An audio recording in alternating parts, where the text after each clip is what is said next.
Hello বন্ধুরা, আজ আমরা শিখব কিভাবে মোবাইলের পাওয়ারের সুইচ না টিপে মোবাইল ফোন অন করা যায়। আমরা যখনই মোবাইল ফোন খুলি তখনই ওই পাওয়ার বাটনটিকে টিপে মোবাইল ফোন অন করতে হয়, যার ফলে এই পাওয়ার বাটনটি, যে ছোট্ট বাটনটি দেখতে পাচ্ছেন, সেইটি কিন্তু খুব তাড়াতাড়ি নষ্ট হয়ে যায়। এর জন্য আজ আমরা শিখব কিভাবে এটা শুধু টাচ করে মোবাইল ফোন অন করা যায়। এর ফলে কী হয়, পাওয়ার বাটনটির কোনো ক্ষতি হবে না। চলুন দেখে নেওয়া যাক। তো প্রথমে আমাদেরকে যেতে হবে সেটিংয়ে যাওয়ার পর আমাদেরকে একটি অপশান দেখতে পাবো আমরা, একটি হোম অ্যান্ড স্ক্রিন বাটন।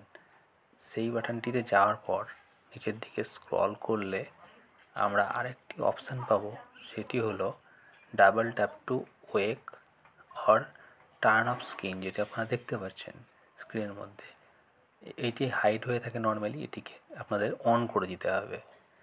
বাস, এটিকে অন করে দিয়ে এবার ব্যাক চলে আসুন। ব্যাক চলে এসে মোবাইলের স্ক্রিন একবার অফ করে দিন। এবার ডবল টাচ করে দেখুন, দেখবেন আপনার ফোন খুলে যাচ্ছে বিনা পাওয়ার বাটন টাচ করেই। আর একবার দেখুন, ডবল টাচ করলাম, দেখুন মোবাইলের ফোন অন হয়ে যাচ্ছে, পাওয়ার বাটন প্রেস করতেই হচ্ছে না।